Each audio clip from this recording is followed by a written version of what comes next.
Hello, everyone. Welcome back to the Grit Resilience Support Coach Training Module 2 of our coach program. We're excited to get into this with you today, talking about a lot going over in this module. First, we will do just a very quick recap of Module 1, but know that that video is there for you anytime if you want any of those refreshment. We're going to learn about disaster and traumatic stress and a little bit of that COVID-19 specific stressors of what people might be experiencing now with the stress of the current pandemic. And then we will talk about how do we develop self-efficacy and resilience, two very important topics. And we will start our grit steps with making connection. So very briefly with Module 1, we discussed what is the purpose of the grit coaching program and what does a coach do. The purpose being we really want to help strengthen some natural support networks and help make really meaningful connections within our community and whichever community you're in as well. A coach, a grit coach, does a very similar function of what an athletic coach would be, which is that we ask that you motivate and you check in and you provide some resources and skills for the people around you, but knowing that that does not cross into a line of providing any medical or mental health advice or treatment. So this is motivating and just encouraging and really pushing forward with some coping skills and resilience. Briefly, we talked about some of the core principles of disaster support. Those principles being we want to help after disaster. We want to help promote social connectedness, promote safety, promote relaxing and calming skills, promote hope for the future, and then continue to push and promote self-efficacy and resilience. We're going to get into a little bit more of those last two concepts here. But once again, if you have any questions on that, feel free to reach out to us, and all of that is available on the recorded Module 1. Okay, so we're going to talk now about stressors more specifically. We've mentioned it last module, but we want to get more directly into what really creates a stressor. And we all can kind of say we understand what it's like to be stressed, but specifically what a stressor is any event or condition that causes a person to adapt or change. So if we want to think about what a stressor is, COVID-19 is a stressor. I mean, it's caused us to all have to adapt. I think the key word that people were using and still are using was pivot. A lot of people talked about they had to shift entire aspects of their lives. They had to go home, stay home, not go to work, have kids at home, all kinds of things. So anyways, that's a very good example of what a stressor is. In response to an event like that, stressors have many sources and include any situation that requires that kind of adaptation or response, and that the stress actually can be perceived of as really an acute challenge, or can be perceived or imagined threats. So for example, with COVID, there are specific challenges that we've had to manage, right, that are stressful. There are things like, how do I get my job done from home?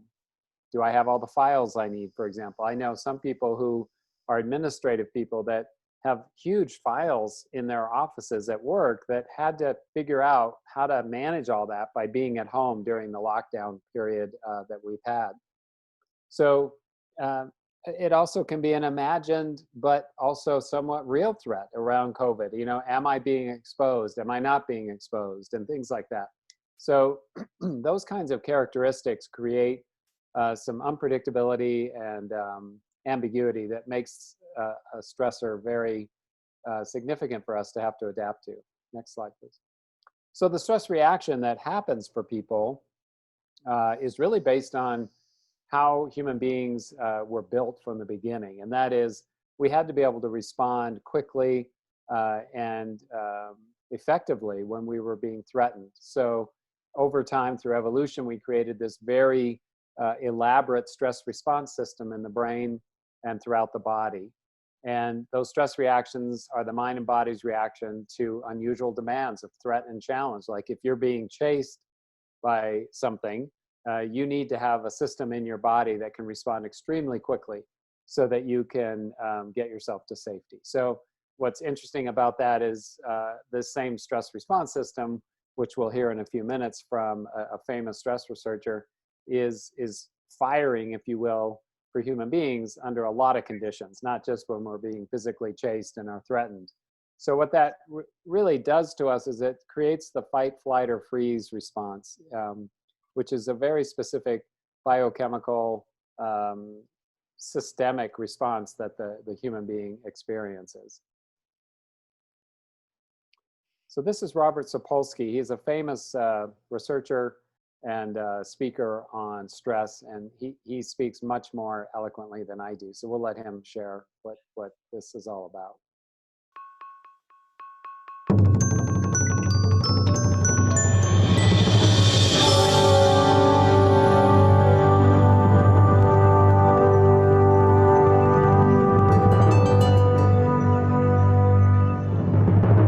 Back to a term I guarantee you had in 9th grade biology. With any luck, you have not thought about this word since then.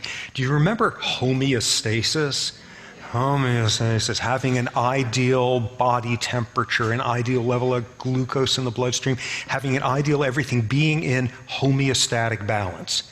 A stressor is anything in the outside world that knocks you out of homeostatic balance. You're some zebra and a lion has leapt out and ripped your stomach open and your innards are dragging in the dust and you still need to get out of there. This counts as being out of homeostatic balance. Or you're that lion who's half starved to death, and if you don't manage to chase something down to eat, you're not going to survive the night, a short-term physical crisis. And the stress response is what you do with your body. You secrete adrenaline and 11 other hormones I won't torture you with. The stress response reestablishes homeostatic balance. That's all you need to know about the subject if you're a zebra or a lion. If you're human, though, you've got to expand the definition in a very critical way, which is, among us, some of the time we turn on the stress response because we've had a challenge to homeostatic balance, all of that sort of thing. But some of the time we turn on the stress response because we think we're just about to be stressed. And if it turns out that you're right, hooray for you, you know, here comes the elephant. You don't have to wait to be stomped by it before increasing your blood pressure. You can have an anticipatory stress response, which is great. On the other hand, if you think that way all the time and you're constantly assuming that there are stressors coming that do not really exist, we have technical terms for you. You're being neurotic as hell. You're being anxious, you're being paranoid, you're being hostile, you are being profoundly human. Sit down a hippo and try to describe what the prime lending rate is, and it's going to have no idea what you're talking about. But we do. And that's the central concept in the whole field. We cognitively, socially sophisticated primates turn on the exact same stress response as does that zebra running for its life or a lion running for a meal, and we turn it on for purely psychological reasons. We turn it on with memories, with emotions, with thoughts, and the whole punchline is that's not what it evolved for. What stress is like for 99% of the beasts on this planet is 3 minutes of screaming terror in the savannah, after which it's either over with or you're over with. And what do? We turn on the identical stress response for 30-year mortgages. And that's where you begin to get the wear and tear in the system.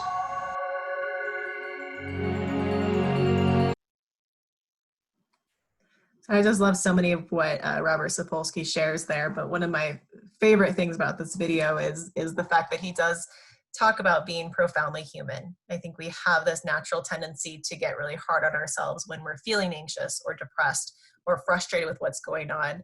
And the reality is that's just one of the great caveats that do make us profoundly human. So I love that reminder.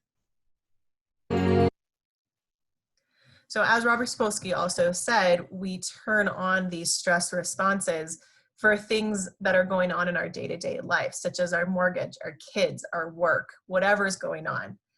And that's not what it was designed for. So we're getting this rush of a stress response on a very frequent basis. And that's starting to cause some wear and tear, or it can cause some wear and tear in the system if we don't catch it, right? If we don't work on some of those coping skills, if we don't help ourselves relax and come down and exercise and do all the good stuff we're going to talk about later. Stress can change a lot of the aspects of our thinking, our emotions, and our actions. Cognitively, it can induce some feelings of anxiety or depression. It can start to make us a little bit forgetful, have difficulty concentrating. Emotionally, we might be quicker to emotion, or we might go a little numb and turn off certain emotions. And behaviorally, it could cause people to lash out at other people, to engage in unhelpful coping mechanisms, what have you, with some of those behaviors as well. So we have, as a society, a tendency to really get some of these health problems due to our stress levels. And that's one of the big reasons why we wanted to create Grit, is that we can share some of those coping skills, strength, and resilience, and resources to bring down some of that stress response in each other. So we've talked a little bit about chronic ordinary stressors, but we also are much less frequently, but still for most of us at some point we will be exposed to more severe stressors that are more out of the ordinary for us. We call these things disasters or traumatic stress. They're traumatic because they are more intense and more stressful than the ordinary things that are working us up every day. And typically we define things as traumatic when they may actually be threatening our life, our health, or fundamental safety of us, either directly or indirectly, as, for example, when we are up close and personal with people that may be infected with COVID, or when we have to flee or evacuate our homes due to a wildfire. And just as the stressor events are more intense and more threatening, so our own stress reactions have more intensity and and feel different. So the traumatic stress responses may be both more severe or more frequent or more persistent across time than general stress reactions. They may be less likely to go away when we do ordinary coping routines. And they may be also a little bit different sometimes. Some of the ways we may feel may be different. For example, after trauma, we may have a lot of intrusive thoughts or difficulties with dreaming and other kinds of reactions that might be not as much seen when we're dealing with ordinary stress experiences in everyday life. So disasters particularly, and exposure to this pandemic, are events that really do cause us to change our behavior and force us to adapt in ways which is stressful in and of itself. And then if we are unfortunate and are exposed to the more extreme aspects of COVID or of disasters, they are just much more intense things that we have to then bounce back from. So Joe, one example of that in my life, the disaster experience was being in the Loma Prieta earthquake, which I know you were in as well. Yeah. But I remember that the aftershocks were so unpredictable and stressful that, I even got afraid to get in the shower, because if one hit while I was showering, what would I do? How would that work? And all that. So it's a good example of how it wasn't just like a general stressor. This was something I'd never experienced before. And it caused me to have some significant anxiety. And those recurrent reactions, as you were worried about aftershocks, that doesn't happen when, you have an argument with someone. You don't necessarily experience very intense reactivation of those emotions every time you go through the next day. So it is a little bit different, but that's a great example, Chip. So it's worth noticing that COVID is a little bit both similar to the disasters that we're all, in some sense, more familiar with, or natural disasters, and also different. Both conventional, so-called conventional natural disasters and the coronavirus can produce some of the same things. The big one they may both produce is a threat to your own perceived safety and well-being. If a fire is looming over the hill, or if a hurricane is coming, that threatens your own sense of safety, as does fear of infection of COVID. Similarly, a wildfire and being forced to evacuate may decimate your community, either for a short while or a longer while, because all of your neighbors may be forced to evacuate homes may be burnt down, the school may be destroyed. So the things that give your life shape and meaning, that all the kind of machinery for staying connected with other people, your sense of community, can be harmed. And obviously in COVID, we see that because of all of suddenly the new ways we have to interact with people and keep our social distance. Next slide. And then they also are perturbing for us, stressful for us, because they throw out our normal activities of daily living. This happens when people are forced to evacuate or cope after having survived a flood. You don't do the same things. You know, you're not necessarily going to school. You're not necessarily going and coaching the local your child's basketball team. You lose access to the normal activities which give us a sense of normalcy, that make us feel in control, that improve our emotions and get us connection with other people. And of course, with COVID, this has been profoundly affecting us all, in the sense of not going back into our workplaces, not necessarily going into school settings, not being able to get together with our friends in all the different ways to attend entertainment events. All of those ways it's disrupted our access to the normal activities which help us emotionally in life. And one thing that is different than natural disasters is natural disasters tend to have an end. You know, there is a flood, there is a fire, but then it's over. And then things other than coping with all of the fallout of it all, things are gradually can go back to normal. The sense of threat goes away. But in COVID, there is a sense of ongoing threat. You know, that will change, because at some point, you know, we'll have a situation in which the risk falls and is no longer a problem for us, perhaps when we have vaccines that we've all taken. But for the indefinite future, it's something that is constantly with us, and it maintains an ongoing sense of threat. And ongoing sense of threat is something that's harder for people to deal with, because you have to constantly renew your efforts to cope, and that's tiring as well. So again, much like regular disasters, but also different in some ways.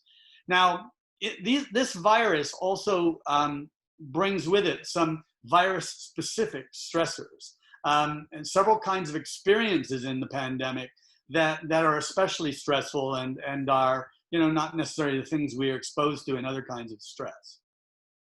Big one is becoming infected and ill, and becoming infected and experiencing illness, and then of course the fear of dying.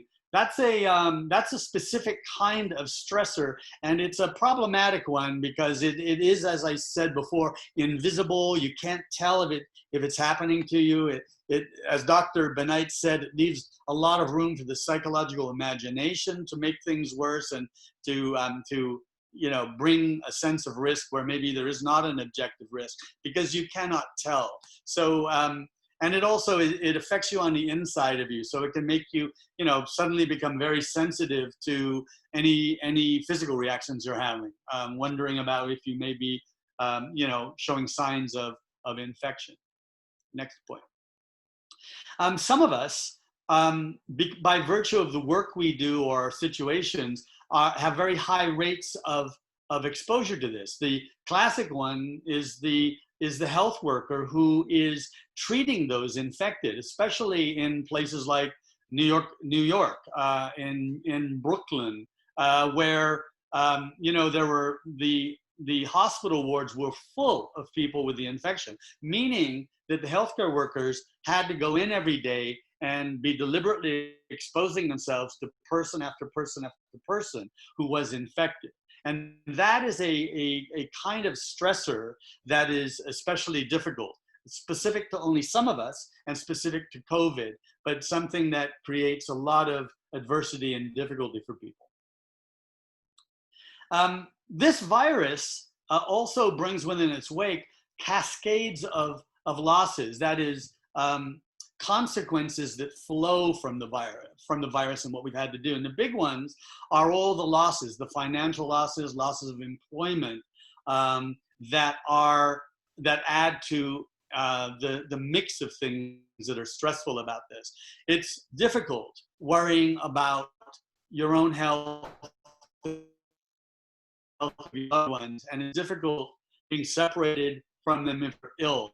And it's difficult being socially isolated and losing our activities. But if on top of that, all of a sudden, you're facing the ability to make ends meet, to pay your rent or to pay your mortgage, or you're facing unemployment, that adds an enormous amount of worry, not imagined worry, real worry, that's with you constantly. And those things then add up and multiply together and make everything a lot worse. And the virus brings with it a lot of worry about our loved ones. It's not just ourselves. Especially if we might have elderly relatives, parents or others. We're worried about them. Or if we have small children who become infected, we're then worried about them. So those are, that kind of increases our range of things that we have to worry about because of COVID.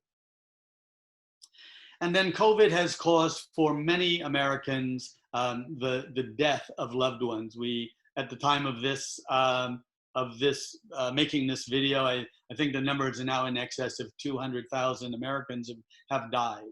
And that means that a lot of people are bereaved, are experiencing a sense of loss. And even that sense of loss is made more difficult because of the unexpected nature of the illness and the death, and for many, the difficulty of being in contact and being able to comfort your loved one when they're ill or be with them as they pass away.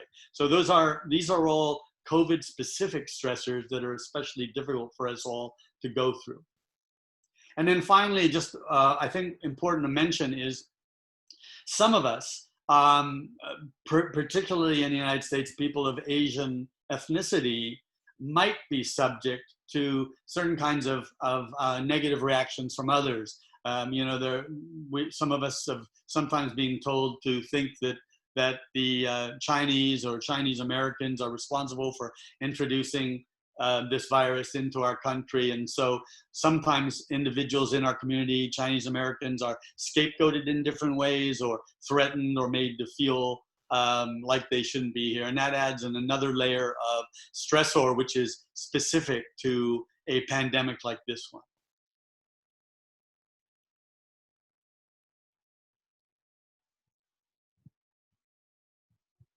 High-risk occupations are also important for us to consider when we think about the COVID-related stressors that we're experiencing. In particular, first responders, the healthcare workers who are on the front lines, as well as first responders, police, fire, and others who are out there every day.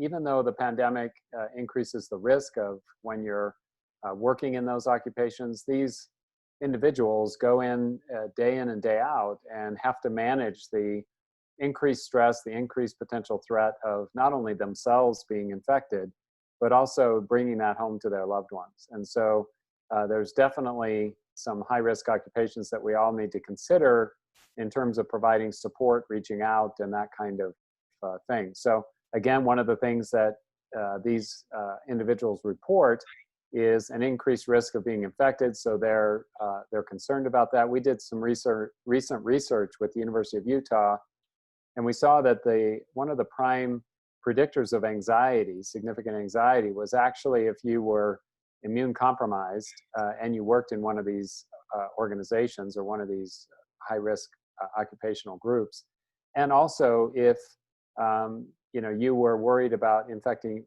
some family members. So those were two big contributors to that. Next point.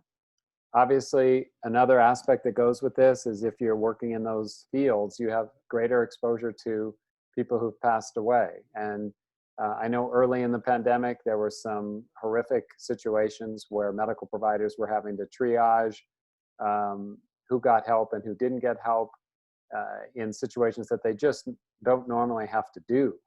And so that creates unique experiences for these individuals who are so used to being able to manage and help and to fix problems rather than having to let go of certain situations where they had to just say, well, I can't help this person. So that's extremely difficult for this group of people.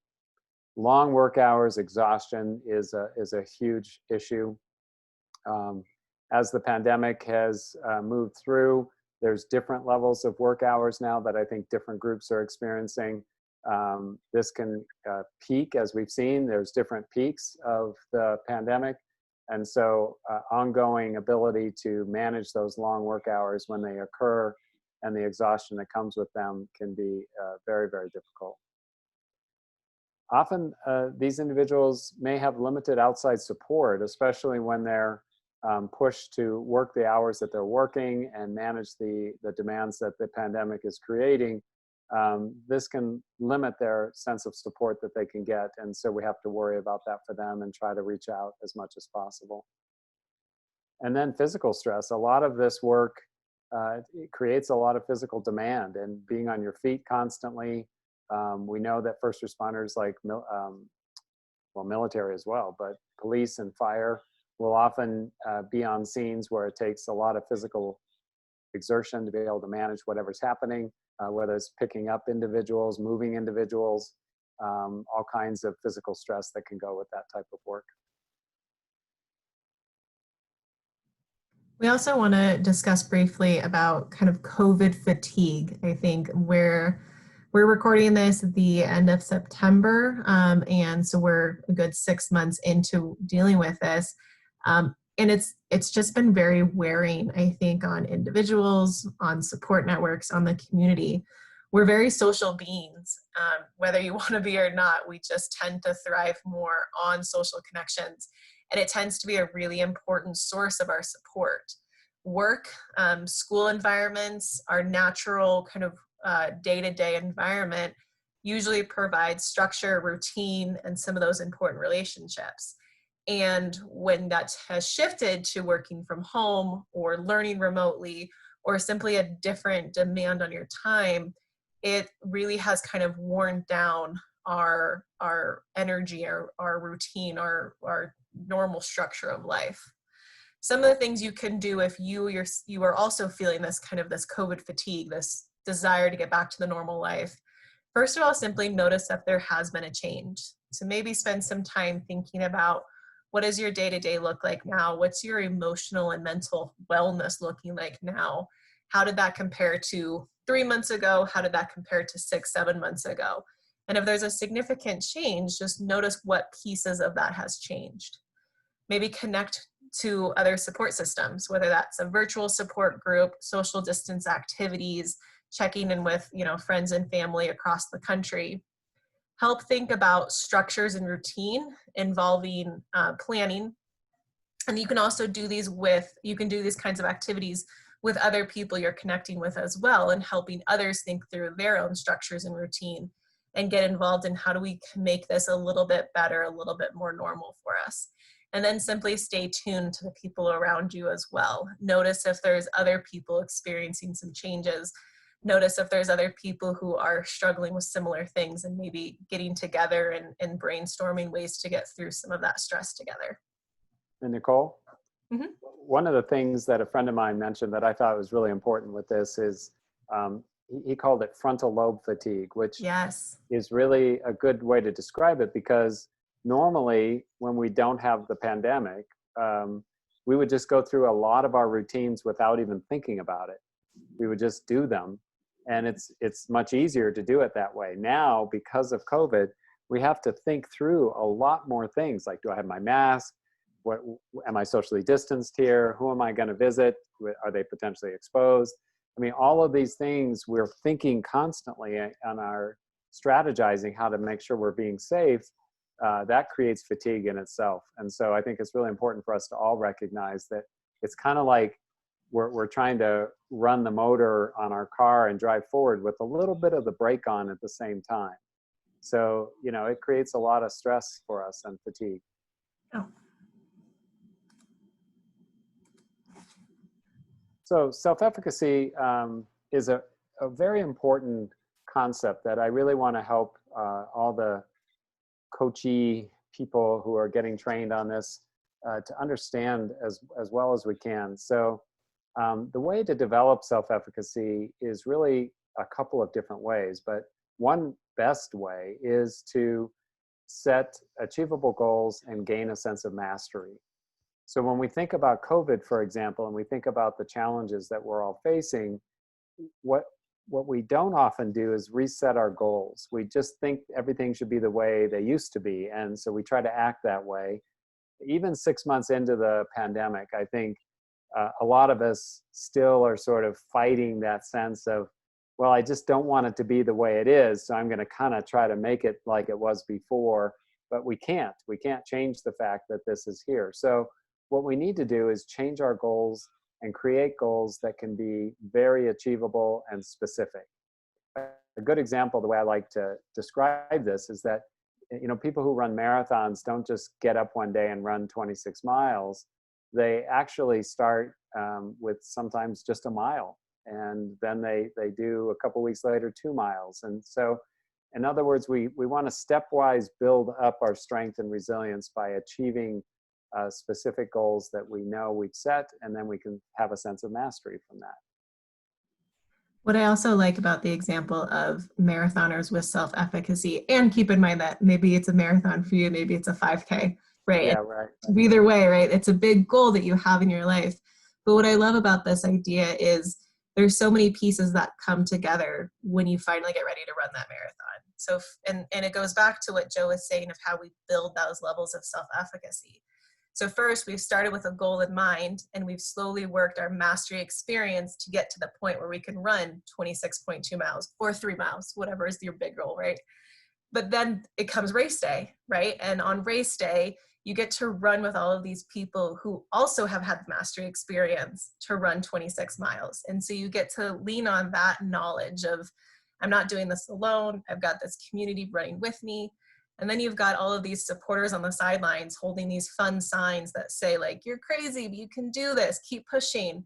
And you've got all of that support on the outside, really encouraging you and pushing you on your way. But then the other piece to that fourth piece is checking in on yourself and how is your own kind of mental and emotional well-being at that moment, right? Are you excited to run this race? Are you feeling a little bit anxious? Did you just experience stress right before the race? So you can have all of these pieces come together and then still check in with yourself and decide, I'm going to do this. I'm going to run through this. And I just love that analogy because you see all these pieces come together for somebody to actually get out there and run whatever their length of a marathon is. Yeah, absolutely. I mean, that another example that would be somebody who's lost a job and they're having to go in and do a new interview, and they haven't had to do a job interview in like 15, 20 years or something. Just being able to set a small goal to practice the interview, create some questions and talk it through with a partner, a friend, or somebody, that environment support for you to go in and actually do the job interview. So it doesn't have to obviously be a physical task. It could be just getting a new job. So I think we have to boost our sense of capability no matter what the task is.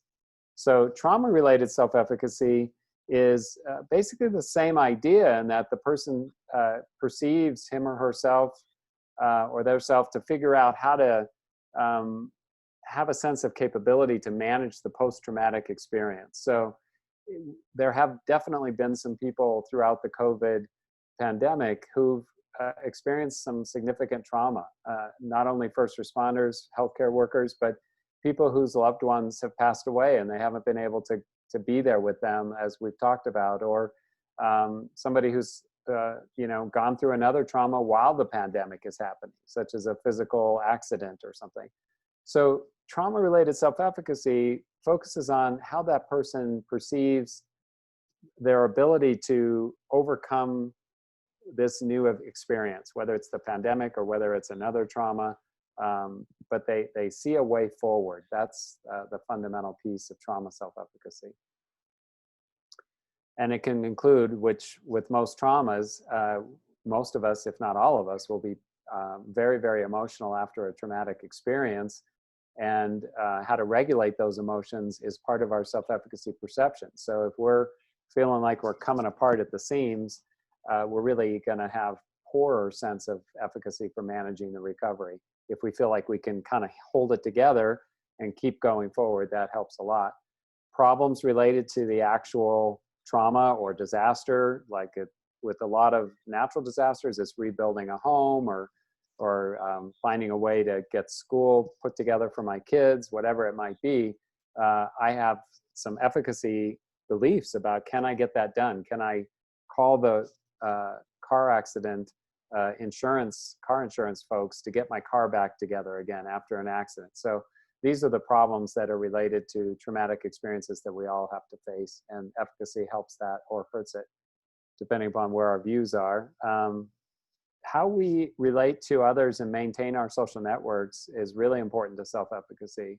It can not only boost our sense of connectedness if we're reaching out a lot, but others can influence us by making us feel more capable. And so it's an incredibly important component, is the social relational piece.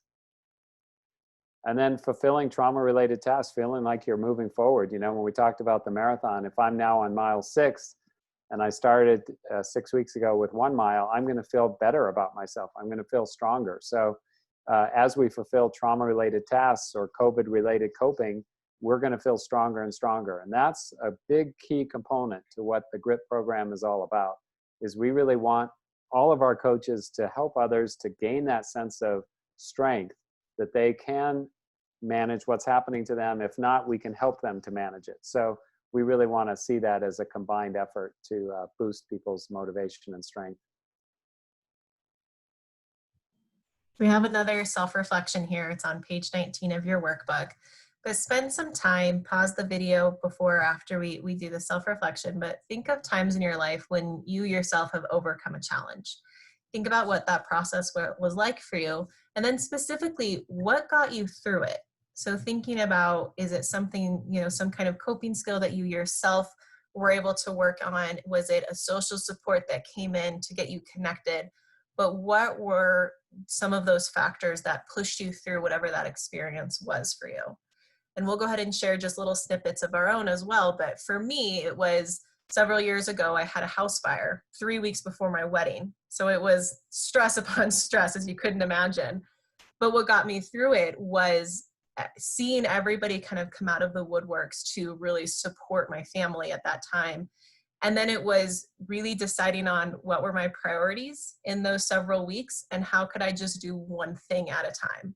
So it was just, you know, I just need to get my phone fixed first, and I just won't worry about anything else. And then once I do that, this is the next thing. I call my insurance and I won't worry about anything else. And then I just slowly ticked things off the list until I was, you know, weeks through it and able to take a step back and breathe and realize these are all the things I accomplished with a support network I didn't even realize I had at the time. So that was the big resounding process for me. But Joe or Chip, what were some experiences you've gone through? I know you guys have both had a lot of interesting experiences. So what's one or two that you draw from in times of stress? Go ahead, Joe. In the last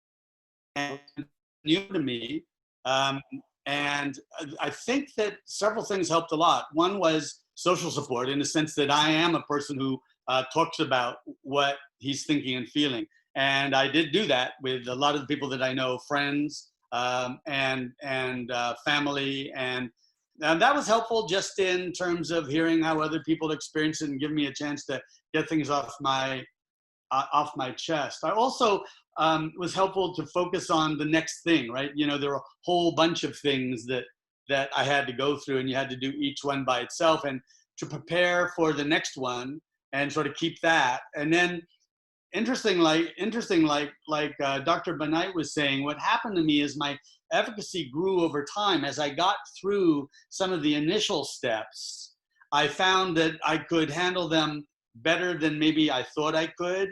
And then the further I got into it, I saw the ground that I had covered, and the future seemed to look more manageable. So the experience with getting through the initial things and the steps I took and surviving them okay gave me kind of increasing confidence for the remaining ones. So I did notice those things happening, and I think that things like that happen for a lot of different kinds of stress.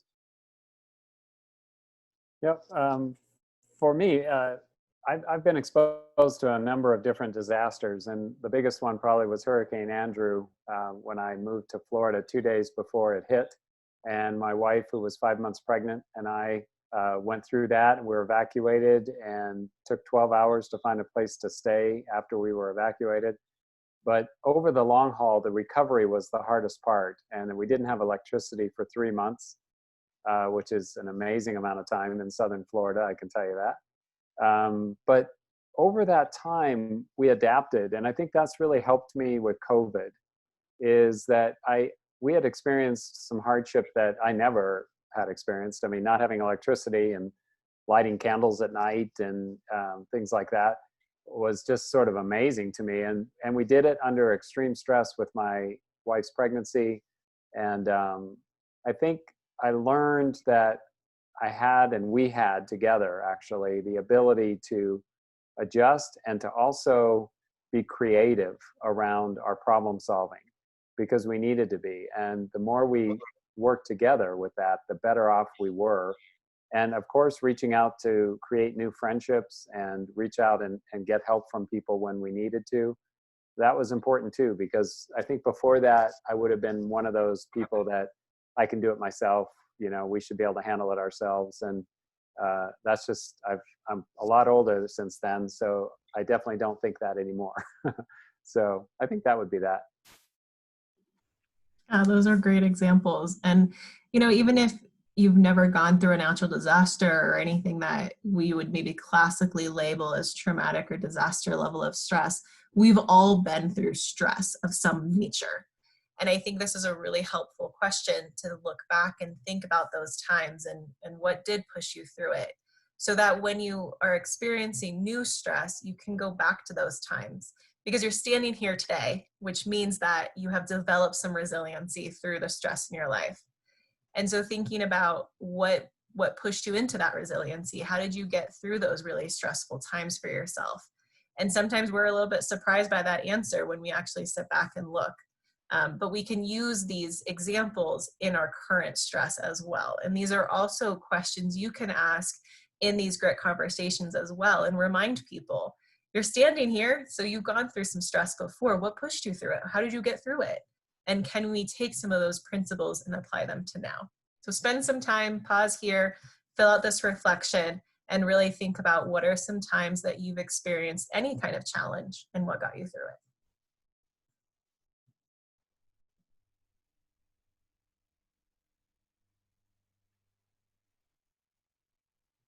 Collective efficacy is similar to self-efficacy, except it's based on the group.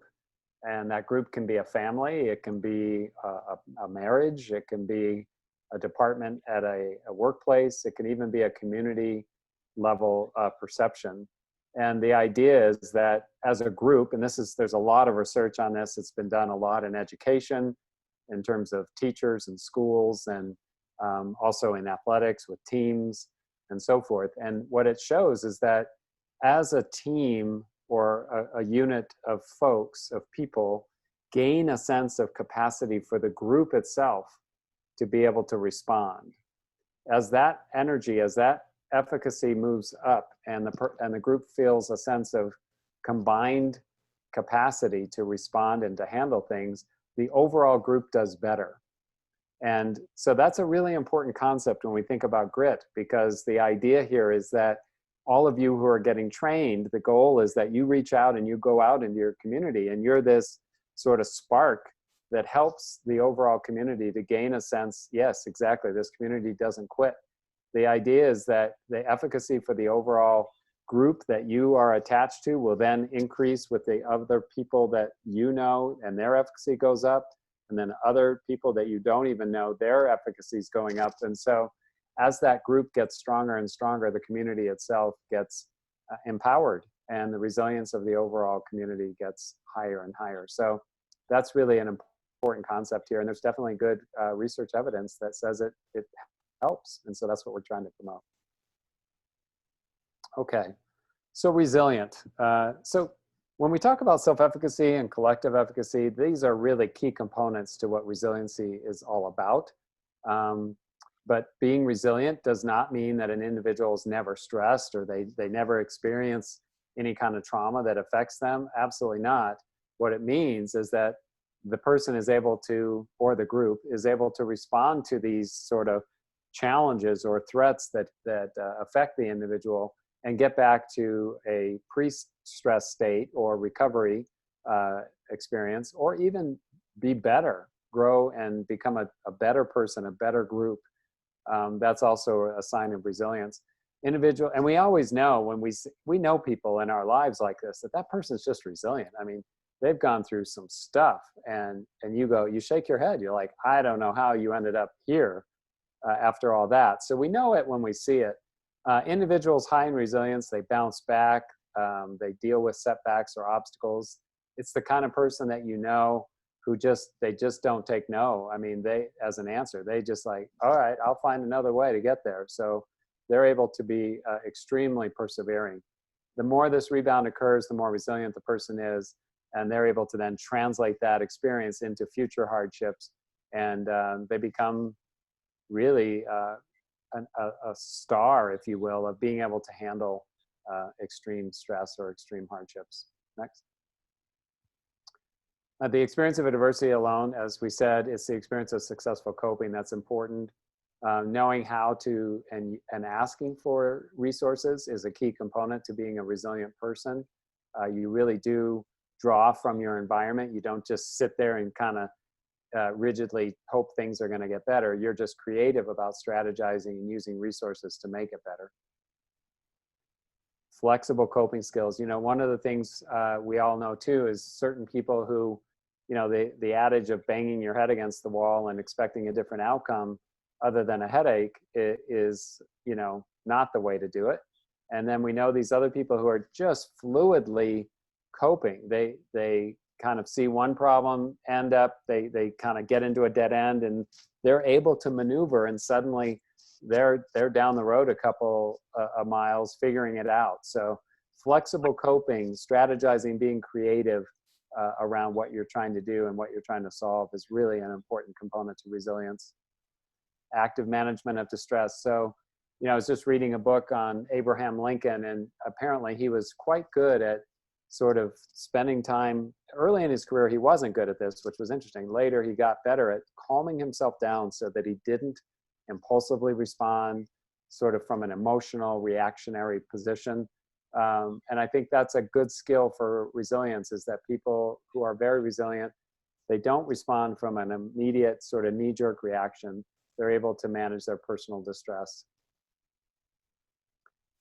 Getting others to help you. I mean, if you're able to pull in others to support whatever it is you're trying to manage, it's going to definitely make a big difference. So the more people that you can, if people who can be very effective at helping you, greater numbers doesn't always mean better. It could be just one person who's really, really good at what you're needing help with. That's great. So I think the key is to reach out and get help when you need it, and specifically for what you need. And then the ability to respond to setbacks often is paired with that sense of, I'm strong, I can manage, I can handle what's coming. And then obviously that I have a positive sense of self-worth, that overall, I'm a good person, I have good intent, I can help others, I can get through this. Those are resilient people. Other aspects of resilient people include are effective at identifying what they can control and developing strategies to recognize and acknowledge that, and they get successful coping experiences. They're able to create their own mastery. They thrive, and we know these people too, right, that are just this way. They are good at turning stressors into challenges rather than viewing them as threats. The anxiety isn't a big part of their lives. It's more like, oh, okay, now this is coming. I can figure this one out. I'm going to do this. They kind of see stress in some ways as a chess game. And that's not to diminish some of the stressors that people experience, but more like they're cognitively really evaluating what the options are and coming up with creative solutions. Next. They have confidence in doing it. They just have that inner sense of capability. I can do it. Like Joe said, it's in their bones. They're good at self-care, and they work to take care of their emotional and physical health. Really, the most resilient people we know are not the ones that don't sleep. They're not the ones that you know, are drinking a high level of alcohol or using substances. You know, these are people who eat well often, they exercise, they get good rest, they calm themselves down, they do these things that allow them to be very, very functional. And they definitely persevere. When they do hit a failure, which they do, because these people often push themselves, and they look for ways to kind of creatively manage things. They will fail at times, but then they turn around and learn from that and are able to move forward in unique ways and get to where they need to go. So they're good at that. And then they help others cope, right? So they're not selfishly, you know, kind of pushing their way through the crowd just so they can get to the front. They actually bring others with them. They're able to figure out how to collectively pull people together and as a group succeed. And that's exactly what we expect you all are doing, because you're getting trained to help other people. You're obviously already a resilient person in many ways. So we hope that that will help you to help others be resilient as well. So Amy Van Dyken, I like to use this video because she's a great example of a resilient person. Many of you probably know her, some may not. She was an Olympic athlete, swimmer, competitive swimmer, many gold medals. What you don't know about her is that she grew up with a lot of asthma issues and wasn't considered to be athletic at all early in her life. But unfortunately, she also experienced an ATV accident, which paralyzed her. And so this video gives a testament to what resilience really looks like. As a young girl, she struggled to walk up a flight of stairs without losing her breath. Her doctor told her parents swimming might help strengthen Amy's lungs. Amy Van Dyken went on to win 6 gold medals and become the first woman to accomplish such a feat. Now she has a new challenge, learning to live with a spinal cord injury. Photojournalist Chris Hansen joined me at Craig Hospital in Inglewood today, where we watched part of Amy's physical therapy. Everyone has an internal clock, an awareness of the time it takes us to do this or that. Oh, this one's being sticky today. Amy Van Dyken Ruin Why? is an Olympian. And then we go, right? A gold medalist 6 times over. Come on, Amy. She has seen the difference of 1,000th of a second. There you go. Ah, did it. In 1996, her 50-meter freestyle swim took less than 25 seconds. Moving her body out of her chair and into a bed takes nearly 2 minutes. Okay. Amy Got it. is training again. She is learning how to move the body that once glided through water. Yep. I always tried to power through everything. And even the 100 butterfly in 96, they were like, you're not good enough to swim this, because I would always muscle it. Well, for once, I used technique and I ended up winning a gold medal. Nope, I don't want help. That 100-meter butterfly took just 59 seconds. I got this. The same time it takes to replace a shoe. So, but that's why we go over it and over it and over it, so you remember. So it's like second nature. She's had some time for acceptance. Oh, but it's hard, you know, when they pinprick you and you can't feel it, that's really hard, and it's kind of a realization that, yes, I am now paralyzed and I can't feel. All right. She makes no time for what ifs. Stuck my head. Just like swimming, Leg. this is an individual sport. She's pushing herself and enjoying it too. You got to keep it light because there's a lot of seriousness, but you got to have fun with it, you know? It's your new life. You got to have fun. She chooses to find the joy in this, her second chance. She nearly died in that ATV crash a month ago. She traveled about 15 feet before going off an embankment. We had dinner, and then I remember we stood up. And that's where I go blank. Yep, that's it. And she wasn't moving. And then I touched her, and she still wasn't moving. And so then had to start thinking, like, okay, she's not breathing. I felt really enclosed, and it was almost like a tunnel, but it was like green, but it was really lit up. And I remember like not being afraid of anything. And you know, Dr. Toomey Allen was like, you guys need to say goodbye. You're less than a millimeter from your aorta. If I move wrong, you could bleed out and die. Time was on her side again, which is why she views her time here Here we go. as the next challenge. I would love to walk out of the doors of Craig Hospital. Did it. I would love to. Now, will I? Don't know. Is it possible? Sure. Is it likely? Maybe, maybe not. Amy is a competitor. She's strong and determined. And she's also optimistic and bubbly. But what's cool for me, Kim, is that everyone saw the competitive side of me during the Olympic years, right? Good, bad, and indifferent, whatever it was. But that was just one side of me. But that seemed like that was all everyone saw. You never got to see this side of me. So I'm so glad that people get to see the competitive side of me, but the real me. Oh, that was the best one. The woman behind the gold medals is training again, training to redefine what she considers a victory. And every day it's a celebration because I am here and I made it through another night.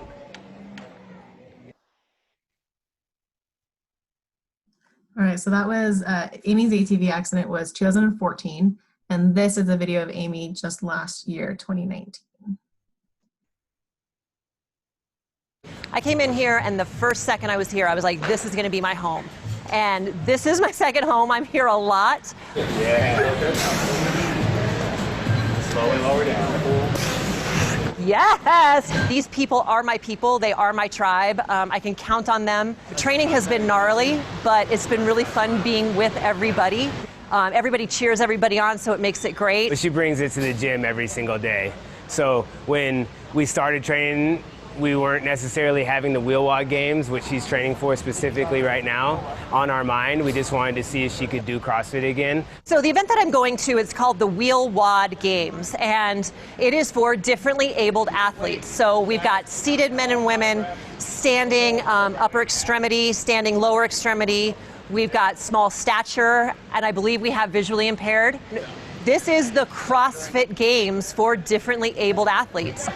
Once I could evaluate her and say, hey, this girl's got something else, we quickly said, let's go for it in the open, see what happens. She was one of the top 12 fittest para CrossFit athletes in the world. By the way, I'm Amy. I should probably introduce you. Nick, so good to meet you. Nick, I'm kind of a hot mess, so bless your heart. What we're doing is we're going to see who the fittest differently abled athlete in the world is. So fingers crossed.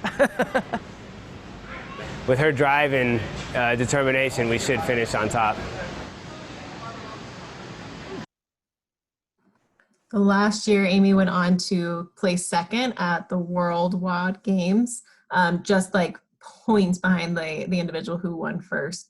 She now lives in Denver, Colorado, and is really active on social media. She's a huge advocate for ableism and making sure that people can really get around when they need to.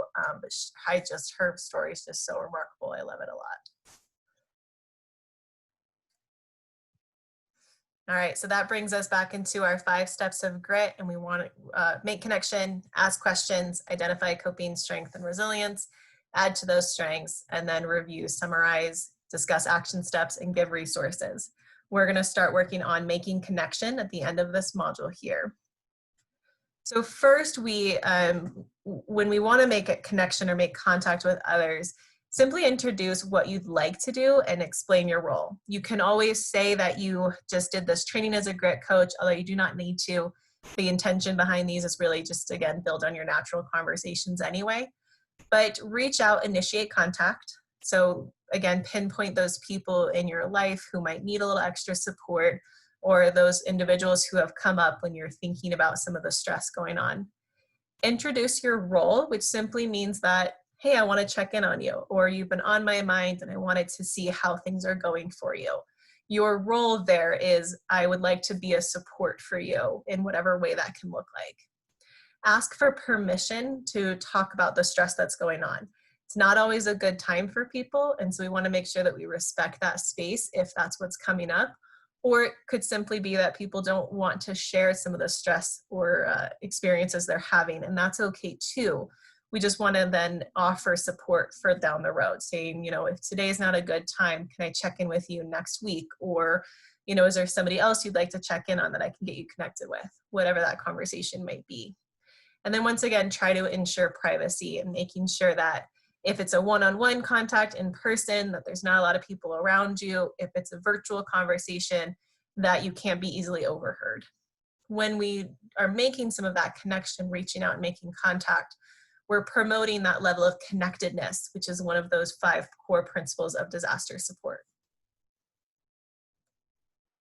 So when you're speaking face-to-face, again, try to find space to speak privately and suggest a time to check in again if that's a time available for you. So we think about coworkers, if you check in during a coffee break, then maybe say like, hey, can we grab lunch later? Let's check in, let's have this conversation more in depth. And if you're virtual, try to find out the comfort level of meeting in a virtual or a chat environment. Again, ensuring that privacy when you are virtual. And timing is everything, so making sure that this is a good time for somebody to be checking in or having that level of conversation.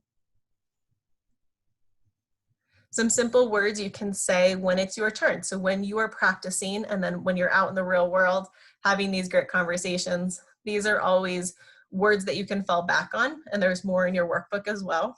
But you can simply say, hey, you've been on my mind and I wanted to see how you're doing amidst the current stress. Is it okay that we talk for a few minutes? Maybe that sounds a little bit different in your own natural conversation, but working on that's kind of the gist of it of, I wanted to reach out and I wanted to show some support for you, asking if it's an okay time to do that. And then in those conversations, work on using some minimal encouragers. So you can always, again, relate to the conversation of saying that sounds really hard or painful or scary, what have you. I have felt that way too in the past. And then even just those simple 1 or 2 go on encouragers that show that you are listening and engaged in this conversation. So we're going to show you 2 very quick role plays here, and then we ask that you pause and practice, or at the end of this video, spend some time practicing the skills of simply reaching out and making connection. So these 2 role plays will go pretty quick because we're just going to focus on that first step. And then you'll see in our future role plays, we'll continue to build on these conversations. The first one will be between Dr. Ruzek and myself. In this nature, he is going to reach out as if he's my father, and he's checking in. I'm his daughter, checking in on what life is like.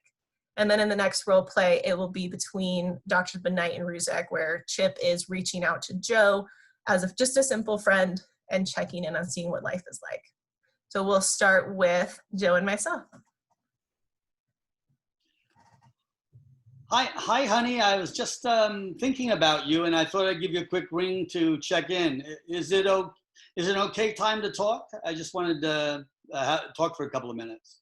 Hey, Dad. No, it's actually good. The kids are still in school for the next hour, so they're in the dining room with their computer, and I'm here in my office. So I've got about an hour before their day ends.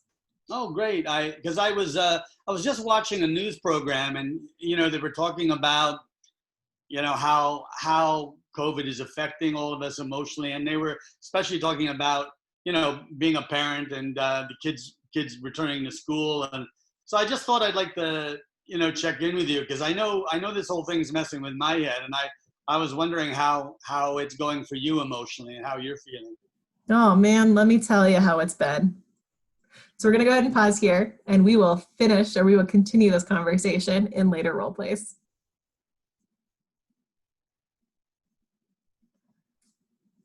And then we'll have Chip reach out to Joe here as a buddy. Yep. In this role play, I just want to reach out to Joe and see how he's doing. So typically I'd pick up the phone and say, hey, Joe, how's it going, man?